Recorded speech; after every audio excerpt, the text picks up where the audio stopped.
winter. And on the way back at Skye, I'll tell you a tale of my expedition up one of them. At least we know you lived. Tell the story.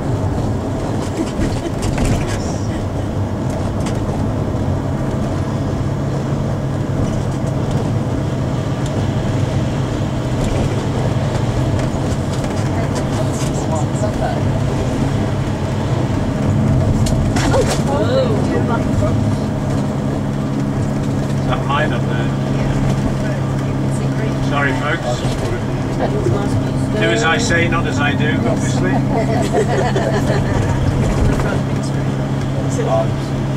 Sorry about that.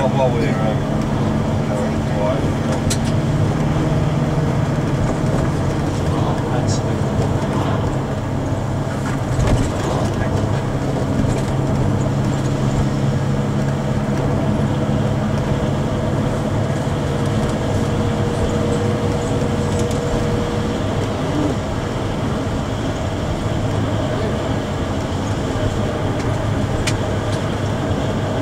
I think it's safe to say the weather today could be changeable.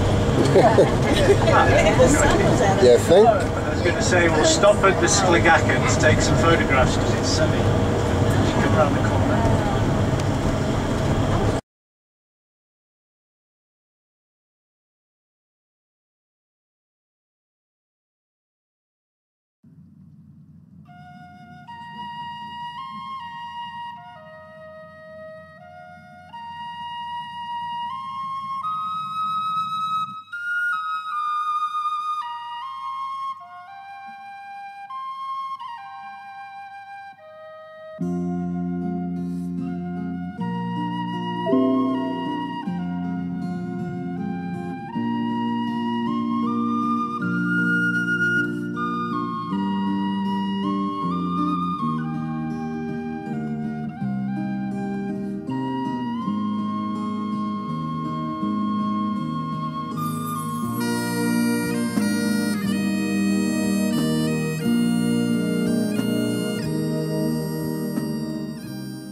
This is Broch, regarded as the capital.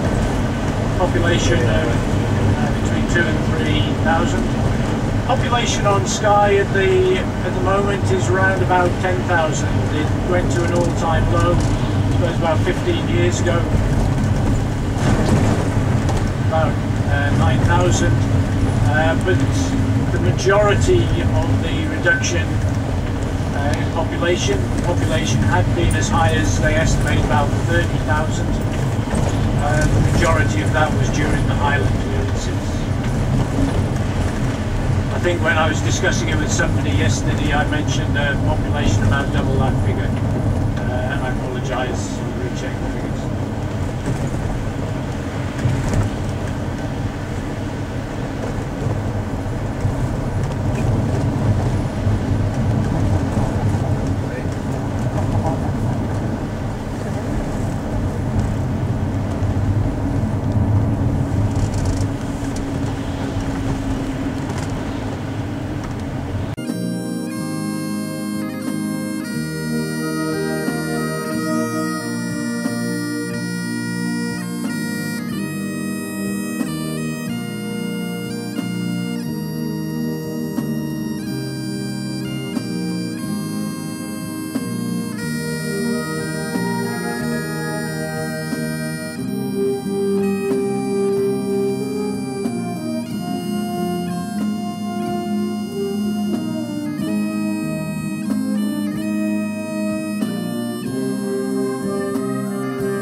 where they were going to camp. And it looked a perfectly good place.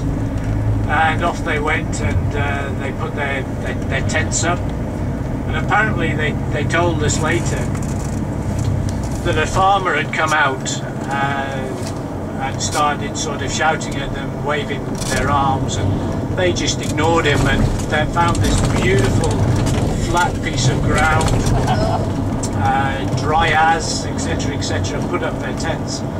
But in the middle of the night, it was right by the water, or fairly near the waterside, and what they had thought was this was a lake. It wasn't, it was a sea lake, a fjord, and of course there was a tide. And they found themselves floating in their tents. Now the ones that passed the test were the ones that didn't open up their tent, but got everything out of their tent, or everything into bags while they were still in the tent. Those that panicked and opened their bottom zip, of course, were the ones that got absolutely soaked because the water just came in. So anyway, but first we found out about it was that one of the kids had sort of walked the 5 miles, or 2 of them had walked the 5 miles to come and find the staff to tell them that something had gone wrong, knocking on our tent. And I've got to say, we just lay in our tent roaring with laughter for about 15 minutes before we could move. But anyway, in the end they survived, and they passed the Duke of Edinburgh the next time they went out. Oyster catcher.